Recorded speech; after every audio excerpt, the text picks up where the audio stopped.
the shutter button. Okay, it's Friday, and thank you for tuning in. This is Dr. Jay Kim, and we're coming to you live from the Fairfax office. We're on Main Street, and hope you've been doing well. It's fall, and kids are back in school, and you know, we enjoying the crisp weather and a little bit of the fall foliage. So before we get started, today's topic is about rhinoplasty. And classically, the way to change the shape of your nose was by surgery, but now there's a really popular procedure in medical aesthetics called injection rhinoplasty. So we're going to talk about that, but before we get started, we have a few announcements to make. First thing is we are hiring for a part-time esthetician, and we've got some great candidates. So we look forward to expanding our skincare and non-surgical services to the patients, to our lovely patients. We're also going to put out a post for office manager. So this person would be helping organize the office in terms of logistics, in terms of other tasks that would help grow our business. We've had a great, fun 2021 so far, and so we're looking to expand our team. If you or someone you know would like to join this wonderful small business and my lovely ladies, you can text us at our office number, 703-705-2100. Also, this month we are taking donations, and also part of our proceeds are going to two organizations that are two organizations for cancer research. So you might have seen this, and you might have seen some planking of mine for the Instagram stories lately, basically to raise awareness and to raise funds for research and for support groups as well. So there are two organizations that we're going to donate to at the end of the month. The first is called Mediviver, and it's a small support group that was started in Annapolis, so in the DMV area, for metastatic breast cancer patients. So they're really big on community, and they welcome all genders and races. So it's a very nice group that we're going to donate to. Actually, on the Facebook Live, there is a link to mediviver.org, so you can click and donate right now during the live as we speak.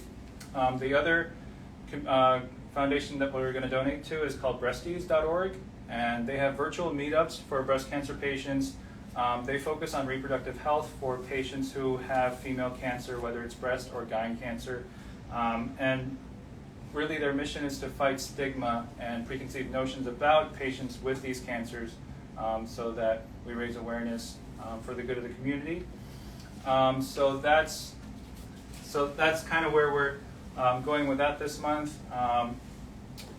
I'm going to continue to plank as much as I can so that we raise awareness for research and a cure.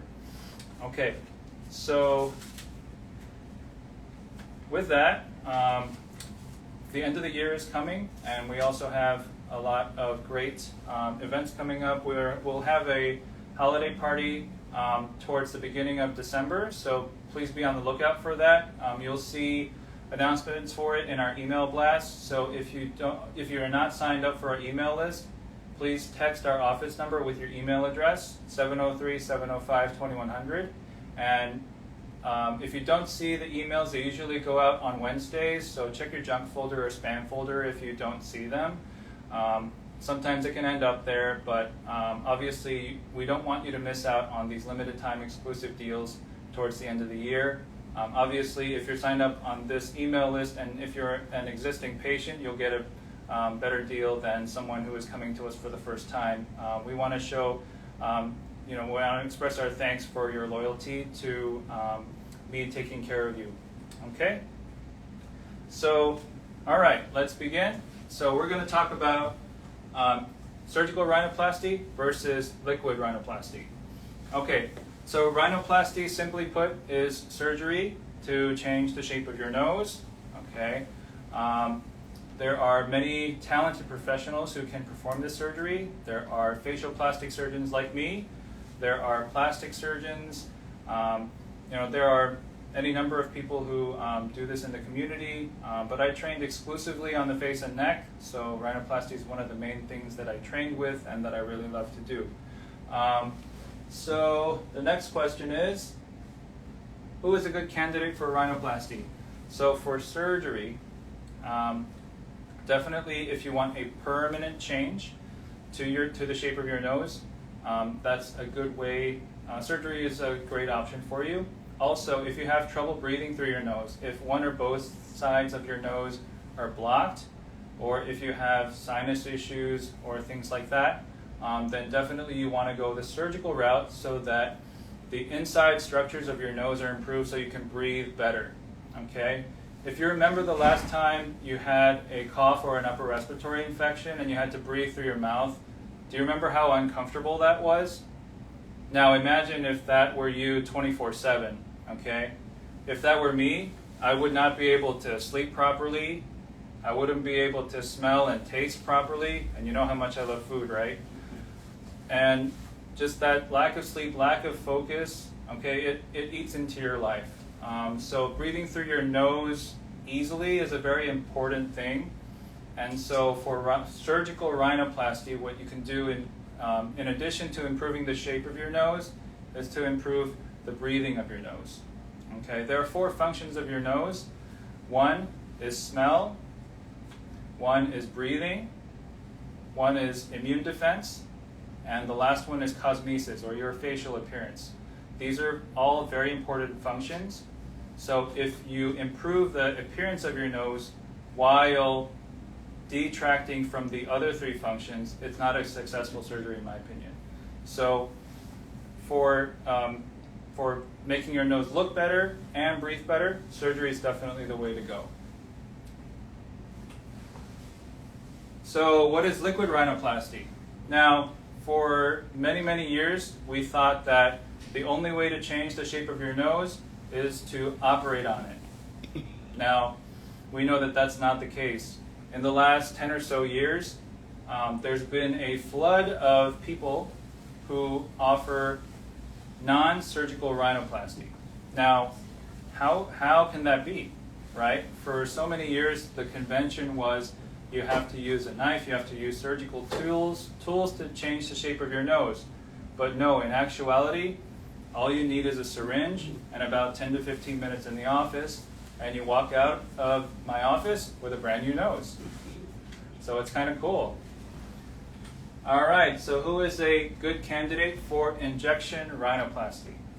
All right, there's a couple aspects to this, and we'll segue into other questions regarding the benefits of surgical versus injection rhinoplasty.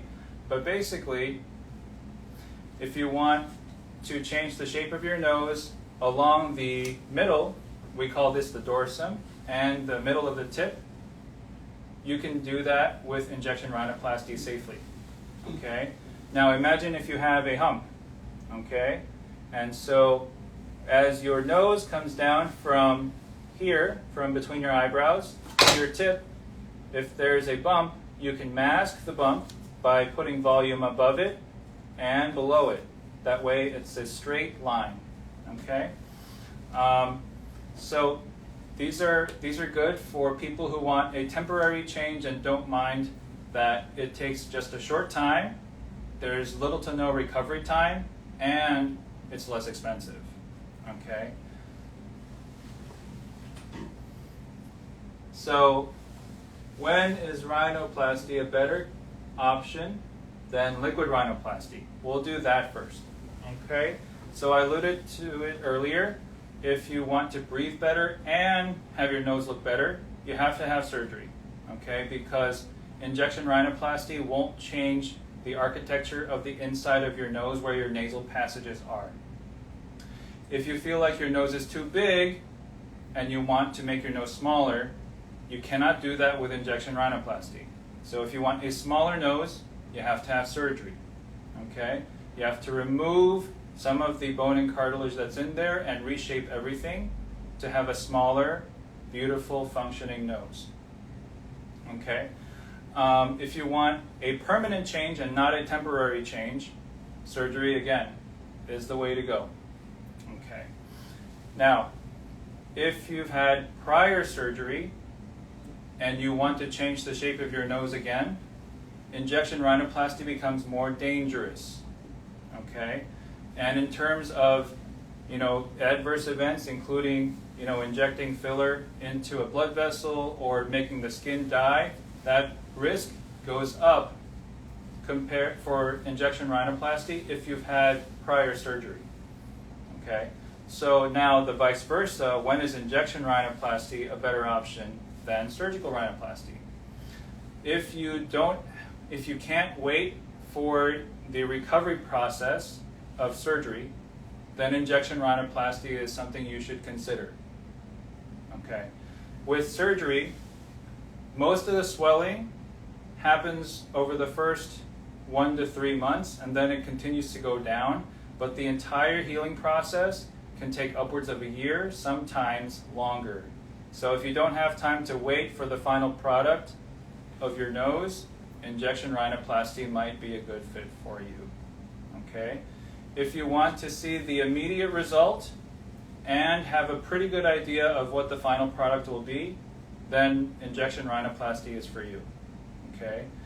The good thing about surgery is that the changes are permanent in terms of the shape of your nose, but in terms of the actual final product, we surgeons say that surgical rhinoplasty can take upwards of about a year and sometimes longer to realize the final result.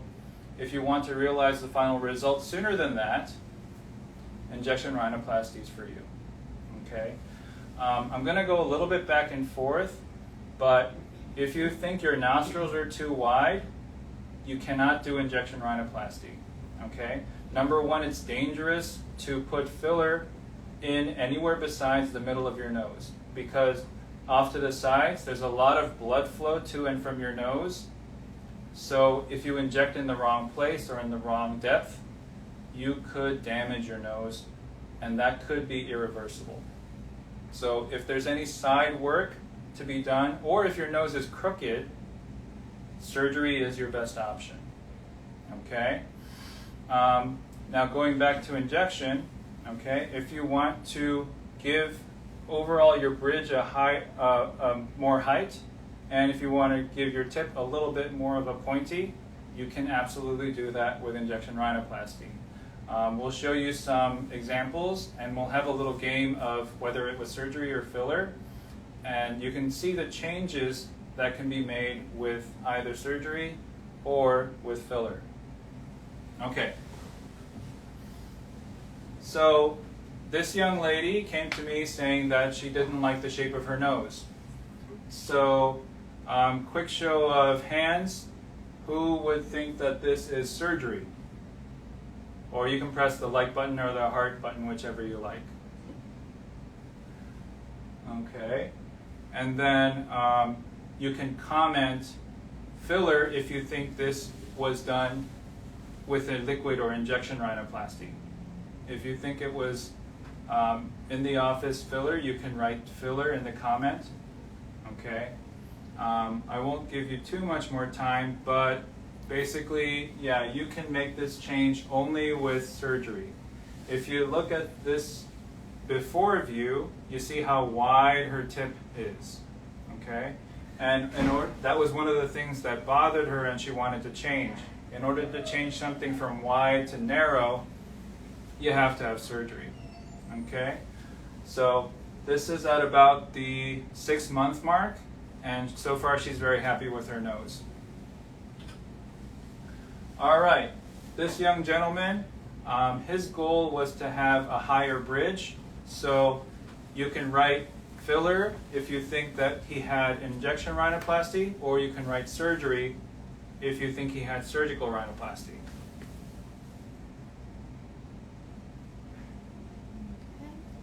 All right, so if you wrote filler, you are correct.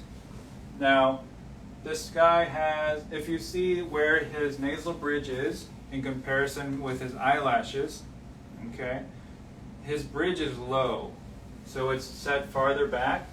So it's one of those situations where if you wear glasses, your glasses rest on your cheeks, not on your nose bridge, because your nose bridge is too low.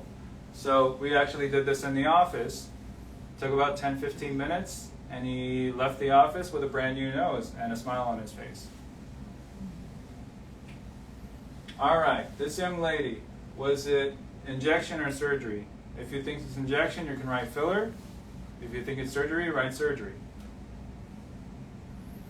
So this young lady wanted to change the shape of her the tip particularly, okay, and just make the overall slope of the nose not convex but more straight, okay.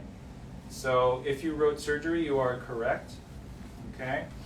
The next picture, is this the same patient? Yeah. So look at how wide that nasal tip is, okay, how round and how bulbous it is, okay. It's almost as wide as from the base of the nostrils, okay. In order to make that into a more triangular shape, the best way to do that is with surgery. So we refined the cartilages that make up her tip by making them pointier. And if you go back to the previous picture, no? Okay. The columella, the skin between the nostrils, was hanging down in the before picture, and now it's tucked up a little bit more. You can't do that with injection, you can only do it with surgery. All right, next photo. Oh, you can go back. Yeah, let's go forward, please.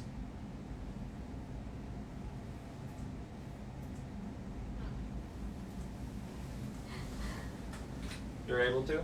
I don't know what's going on. Okay. So at this point, we'll just take question and answer. Okay, there was one person that asked if you do revision rhinoplasty. Revision rhinoplasty, these patients commonly come to my practice, and we do have to see if they're qualified for me to make the changes that they want, but yes, I do revision rhinoplasty. Now, here's the thing. You don't want to do it too soon after your initial surgery because the healing process takes upwards of a year, okay? For some people, it takes a little longer, but you don't want to have one healing process going on while you perform surgery and bring on another set of variables in terms of the healing process. So the swelling, the changes in shape, and the ebb and flow of the healing process, you don't want to confuse them and make it worse. So always I wait at least a year after the first surgery to do the second surgery. So another patient asked, what fillers do you use for nose filler? For injection rhinoplasty, I use two fillers. There's Juvederm Voluma and there's Restylane Lift. So among the Juvederm fillers, the Voluma is actually the thickest filler. So you do need something that's thick and stiff to support the skin and soft tissue of your nose and to rest on top of it. The key to it is that we inject deep and along the middle of the nose so that we build a nice bridge. And we can refine the tip as well. For Restylane Lift, it's just as good a filler in my hands and in my opinion. You know, I have no financial stake in either company, so depending on sometimes patient's preference, I will inject either Voluma or Restylane Lift. But again, both give nice results and both last at least a year. Now, these same fillers, when you inject in other parts of the face, may last about a year. If you inject a lot of filler in a certain area, it may last 2. However, with injection rhinoplasty, this is the part of your face that's a tip. So in terms of filler melting away or your body reabsorbing it, it's very, very slow. So my colleagues who do rhinoplasty surgery and I would agree that oftentimes if you don't melt filler and you do a surgical rhinoplasty 2 years after or 3 years after, sometimes you'll see filler inside the nose still. So we say that it lasts at least a year and sometimes it can last 3 to 5 years, depending on the person. Okay. Someone asked, where are the scars for rhinoplasty? So there's 2 ways to do surgical rhinoplasty. One is the closed approach, and the other is the open approach. The difference between the 2, and you might have seen them on some of the before and after pictures, is that there is a small scar in the columella right between the nostrils when you do an open rhinoplasty. There's always a constant debate among facial plastic and plastic surgeons about which technique is better. Ultimately, I think it rests in the hands of the surgeon with which technique they're most comfortable with and which one they're, which one works for which particular changes you want to make. So I trained with excellent surgeons who all did open rhinoplasty. So the vast majority of the time, if I do a surgical rhinoplasty, it's open, which means there is a small jagged scar across the columella. But people are afraid of scars. I would tell you that 99 times out of 100, it heals very well. Not only that, the sun doesn't shine under your nose, so you won't really be able to see it. Not to mention that people won't look at you like this to see if you've had a surgery before. So there is an incision in open rhinoplasty across the columella, but I wouldn't worry about it. Okay, one last question. What's the pricing for both? So the pricing for non-surgical rhinoplasty is much less than for surgical rhinoplasty for a bunch of reasons. For injection rhinoplasty, the main cost is the cost of the filler material. And this filler material can be injected into, Voluma or Restylane Lift, can be used for other procedures as well as for injection rhinoplasty.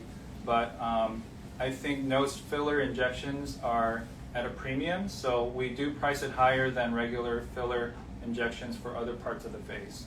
For surgical rhinoplasty, the approximate prices around this area at least start at around $7,000. I think my competitors and I are pretty fairly priced around there starting. Okay, if it's revision, it's more difficult, so it will be more. But you also have facility fee and anesthesia fee, depending on the place where you have your surgery done. As for now, I do not do rhinoplasty in my office, so there will be an added facility fee and anesthesia fee. And for further details about that, you can come in for a consultation and ask my staff, and they'll have a more accurate estimate for you. Okay, Dr. Kim, it seems that there's no more questions. Any final comments or announcements to make? So 3 weeks from now, 4 weeks? Yeah, so the 3rd Friday of November, we'll be back here to do a live. If you can text whatever topic you would like me to talk about, I'd be more than glad to do that.